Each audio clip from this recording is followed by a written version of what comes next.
Jay says, Robby not joining the Bailey Bros. Joe Blewett, what's your take on David Bailey? This is great. I said in the chat, this is the only time I enjoy Darth Vader, dude. um, yeah, not like listen. I buy into some of the hype. I'm happy he's winning as a pass rusher, no doubt about it. We expect that from a first round pick as high as he was. So it's good to see. I've definitely seen more of the wins against Fashanu than I have Membu, which concerns me a little bit with Fashanu, considering he's more of that finesse guy and he can't handle finesse. I think the run game stuff has been mostly positive from him, which is obviously a good thing as well. But there's still plays like Sabo said, he'll get washed out. I am a little bit of a Debbie Downer just in terms of like the camp stuff. I'm sure you did a show on like the depth chart stuff. It doesn't really matter as much as people think it does. Like if you go to Titans Twitter, Cardinal Tate is getting hyped up crazy right now. Cowboys Twitter, Caleb Downs is getting hyped up like crazy right now. You know, we've hyped up Clyde Gates. We've hyped up. I'm not comparing him to those players. I'm just saying be careful until we actually see it. And luckily, this is the last show I'll be on for. Hopefully, let's see. It's preseason's 3 weeks, 17 weeks of the season, 3-4 weeks of the playoff run. The Jets will be on. We're gonna be breaking down film for like 22 straight weeks of Bailey and everybody else. So yeah, we have to see it, but I do not buy into the hype like other people do in camp from really anybody, whether it be him or AZ or AD or Isaiah. I have to see it first because we've been the victims of hyping people up way too much. With that being said, it's definitely been more positive than negative. So that's obviously a good thing. But I'm not like head over heels. Hey, this guy, I'm moving my prediction from now 6-7 sacks to 15.5, like some people are. Yeah. But like, see, here's the thing too. Like say he does get 12 sacks. It's sack number. I'd rather see him develop as more all-around player and finish with 4 sacks than have 12. No, that's where we're going too far. No, that's where we're going too far. If he has 12 sacks as a rookie, correct. Come on. Think about this. If you play him on base and it's 2nd and 8, right? He's thinking one-on-one. He's thinking get the quarterback. Hunt, Predator, Arnold, Rambo. He wins the outside. Good left tackle guides him out. No one's replacing. He flows out of the arc, out of the structure. The shotgun running back Oppo goes right to his C gap pretty much. Goes right to his edge. 55-yard touchdown. That destroys a game. You act like that's the only scenario, though. Like he either has 4 sacks and is good at that. No. I was just giving 2 examples. I was just giving 2 examples. Like, come on. If he has 12 sacks, he's winning Defensive Rookie of the Year. Okay, I'd rather him have 12 sacks and be shit against the run. But you're acting like he hasn't been decent against the run so far. Like there's been moments where even like some of the the last cynical people have said he's been better against the run than they thought.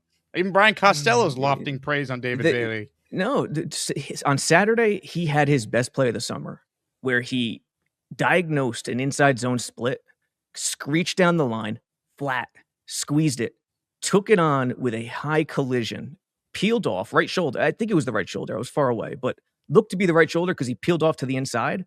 So he took it on with his outside shoulder, got in on the gang tackle. Tremendous. My point is, if he keeps doing that, I'll take a lower sack output. Sure, but there's a big difference between 4 and 12. That's too far. Whatever then. 12 and 6, 12 and 7. Whatever the case may be. What's your take on this, Joe? With the whole bit, like again, like I don't know, it's been positive. Are you talking about like specifically if he gets 12 sacks? Yeah, 12 versus like come on, I get it. You want him to be good against the run, but like you can't tell me that 12 sacks wouldn't be incredibly valuable for any defense, regardless of what. When did I say it wouldn't be valuable? Yeah, can I say poo-pooed it? You said you'd rather have the guy with 4 sacks. No, I'm saying I'd rather have the more all-around Bailey with lower sacks as opposed to 12 and just be one-dimensional. That's Can I be a fence sitter and say like I'd rather have 7 or 8 sacks and him be better in the run game than 12 sacks and not? Absolutely. Yeah, that's where more so I'm at. I'd rather have him be an 8 out of 10 as a rusher and a 5 out of a 10 out of the numbers I was throwing out were arbitrary. Honestly. It was the idea. Yeah. The chat's loving this. I love it. Phantom Lights with an Asmaniac super chat. 12 sacks means he is learning and improving in year 1. In every single universe, that's better than a 4-sack season, period. Exclamation point. Nick writes in, has Reese been hyped up with the Giants since we passed it him? I still want Reese over Bailey. Reese is at a really good camp. but he's playing inside linebacker, so he's I have not no doing. idea. I have no idea. Like The Giants reporters have said Reese has looked really good, but he's not playing the same position as Bailey, so it's not an exact comparison. Mm-hmm. Yeah, I think I've heard them say that they've been using him like all over the place, or something like Harbaugh said he's going to be inside linebacker, but he's going to be edge at sometimes too. And that's kind of what we said, or at least what I said, is I expect him to diversify his role and be more of an edge rusher as his career develops, but they'll use the versatility off the jump. But yeah, that's the point. Like, everybody's hyping up their players again. It's very few and far between where these first round picks are not getting hyped up by the fan base or the beat reporters. With that being said, I still buy some stock. Like, so I'm not balls deep into the stock like some people are, defensive player of the year, 25 sacks incoming, but stock is still up for me in general. And I think he was okay. I think he was an okay run defender in college. Like, he was willing to do it. I think the main thing me and Sabo disagreed on probably with Bailey is I don't think he's necessarily soft against the run. I just think he took too many liberties against the run. Fair. Spencer Green with a super chat. Who cares about football? Robby, if a dealer has a 6 and you have a 13, you hitting or staying? Well, the numbers are 12 and 6. No, 12 and 4. Yeah, let's move on. This is from Brian Costello. I want your take, Robby, if you agree or disagree with his assessment. He's the real deal. And I think you guys have done this long enough with me now that I don't throw praise around that easy. Wow. Especially to rookies. Love it. Let's go. Kaz is giving him the real deal. There's some guys you see and they're different. And like, I feel like the guy who I always remember, Sheldon Richardson, you saw it and he was different. Jamal Adams was different, right away. Sauce and Garrett were different. Like, there's guys that come in as rookies and you just see it like, yeah, okay, this guy, and I put Bailey in that category. Like, wow. If you were an alien dropped on the field and you're picking the best players, you'd pick him because he's just explosive. He's got a lot of moves. He's got more power than I thought. He's been good against the run too. Like, I've seen him blow up some plays in the backfield, run plays. He just seems to always be back there. He had a move on Membu last week that was like, the only way I could describe it was like a stutter step. Or it was Olu. Olu just kind of fell backwards, like off balance by the rush. And I was like, that was different. Like, that was good. He's got such a burst about him. Yeah. So I think you got one there, Frankie. We got one there. I hope. Yeah. I hope. It was I know what you're talking about. It was the second or third camp with no pads. Remember when everyone's going crazy? Yeah. The 3-sack day. Yep. Yeah. He kind of did a, inside, like it was from the backside where he kind of went inside, outside, and when it was right in front of our faces too. I agree with Costello. If you're dropped in on the field as an alien and you watch these guys, you don't know anything about football, Bailey is different. His quickness is elite. Like 100% agree. You don't know anything about football. Yeah, yeah. I picked it up too. Which dude, I'm with Robby.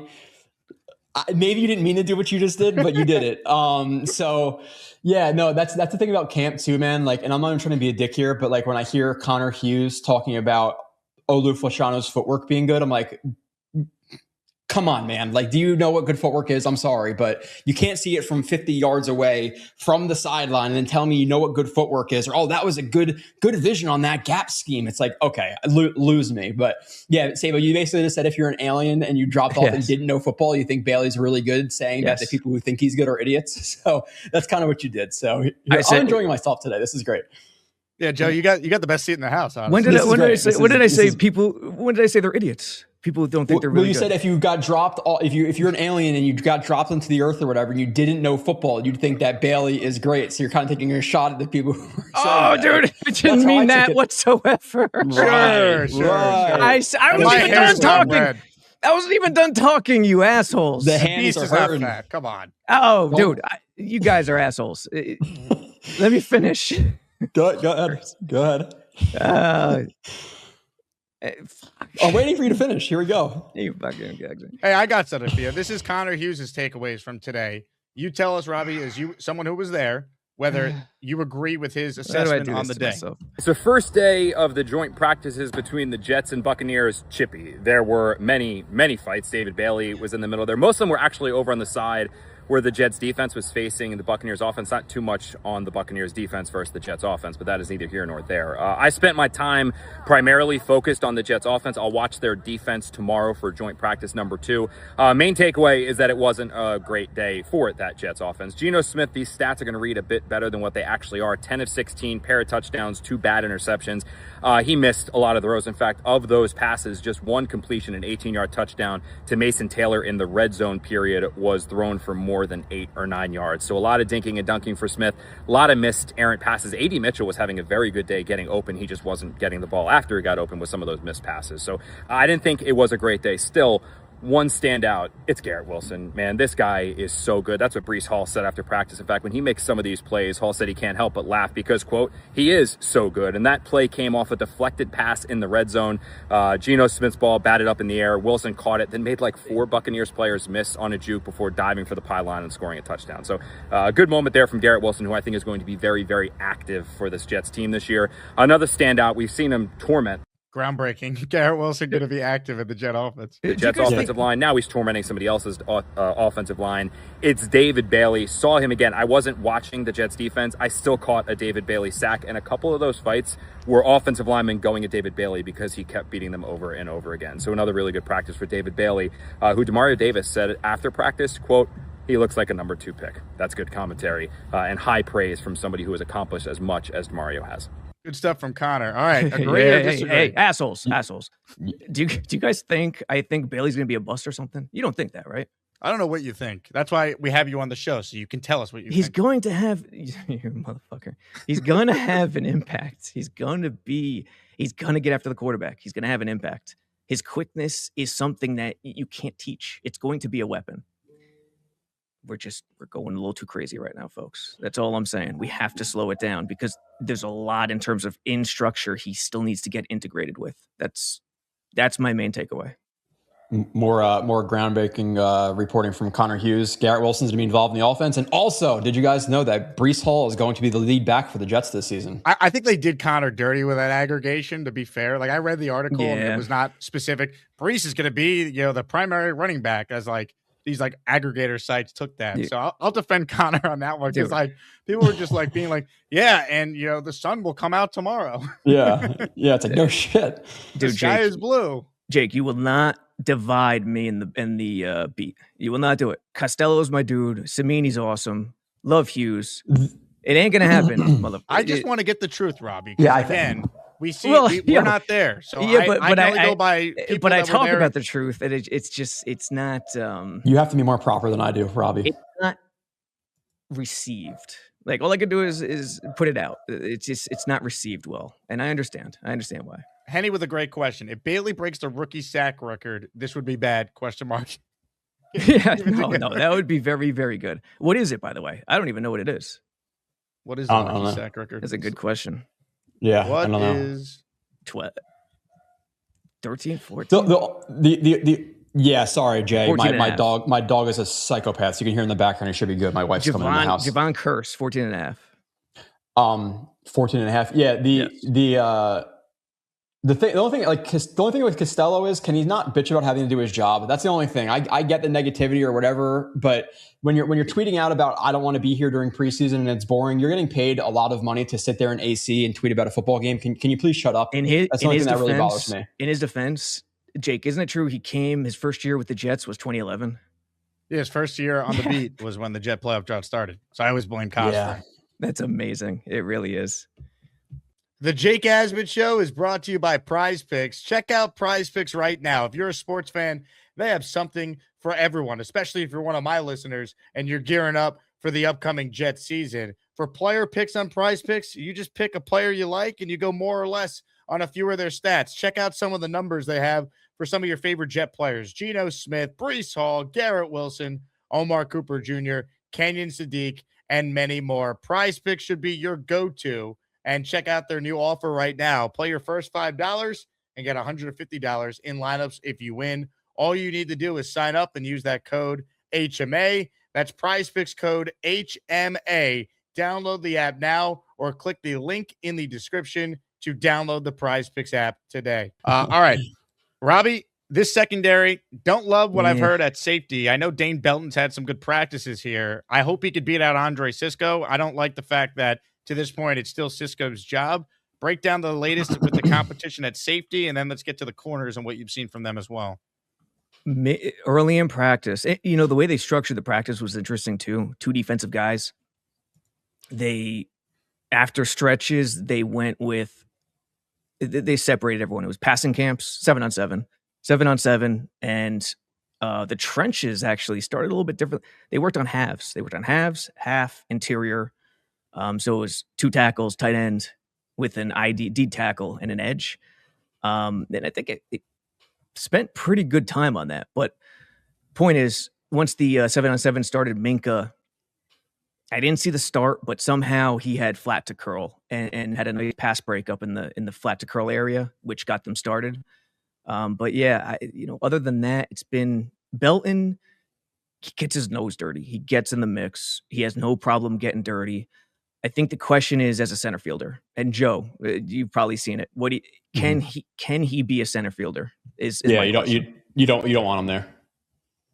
That's the issue right now, I think, because yeah, but Andre Cisco's not a good center fielder either. I hear you, but I think they want Minkah free, and they feel comfortable. This is only my guess. They feel comfortable with Cisco as a center fielder, where Minkah could be down low. If it's Minkah and Belton, then you kind of have Minkah has to play up top pretty much exclusively. So I think it's a mismatch thing. Not to say it can't work. You can play Minkah up top. There's no issues there. But also, they're going to play a lot of 3 safeties. They're going to play a lot of big nickel. And it doesn't – actually, you don't want it to be 11 personnel. If it's 11 personnel against big nickel, you're going to have issues with Minkah or Belton in the slot against a receiver. You don't want that. So I think that's the Brownlee rule, by the way. I think Brownlee gets into like I think Brownlee gets into the slot and like strong safety type of role at times when they have like more athletic personnel groupings out there. So you're calling a big nickel with 4 corners essentially. Yeah. Like he'll fill that role a little bit as a safety at times. But with Belton, it's like when he's deep, he doesn't have the range that Cisco does. But he's definitely better in man coverage, and he's definitely a better tackler than Cisco. So it's kind of like it's give or take exactly what you want. But Cisco's just a horrific tackler. To me, I'm playing Minkah free safety, and I'm playing Belton in the box. That's what I'm doing. Belton's he's a more consistent football player. He just doesn't have the range. You could do that. And listen, my philosophy, I want hybrids. I want hybrids at both spots. So it's a nightmare following across with motion with any safety. You want to be able to rotate in exchange. Malachi Moore, shout out to him. He had a nice 1-on-1 down the sideline pass breakup. I don't know if it was Mayfield or the backup, but nice pass breakup. Stayed attached, turned his head, maybe a little bit too physical. The ref could have thrown a flag. He was a little too handsy, but no flag. So kudos to him. Nice play there. Joe, you got a play I saw you put up of Belton. You want me to run this real quick for you to discuss? It's just a highlight of his last season. It's not even a specific play. It was just while he was talking about it, I figured I would put up some plays of him. But and this is a special teams one, so I just want to skip this. But he's a solid player, and really from the jump with him, I was speaking it out that he should be the Jets' number 2 safety, and now it seems like Cisco was in the lead, but now some beat reporters are like, hey, it should be Belton. Belton's really impressing. He's making plays. He's a good tackler. Glenn raved about him after practice again, saying when guys make plays like that, you got to find ways to get him in. As simple as it is, watch his 2025 tape, watch Moore's tape. It's not even close to who is the better player. Now, I may have thought that Moore may have had the heads up because less experience. He's, Moore is the draft pick. Belton's been playing in the league for 3 years. Moore has been playing in the league for 1, so maybe there's more room to grow. But strictly based on 2025, he was easily the better player, and Cisco was horrific. So I think he's legitimately relatively easily your second best safety. And I'm not glazing him saying he's some good, strong safety, but I think he can at least be decent, where I do not have the same confidence in either one of Moore or Cisco. So to me, it should definitely be Belton, and I'll live with the lack of range and stuff that he has as a deep safety if he does get pushed into that position, and he will because of like rotations and stuff at times. But I'll take the tackling or the tackling over Cisco, where Cisco, he might be in the right spot, but he's just going to completely whiff and give up a 60-yard touchdown. The deal. Just got no chance unless you click on that like button. And you got to make sure you subscribe to the Jake Asman Show. You don't, you can get the f*** out. Now let's go, Asmaniacs. We're built for this shit.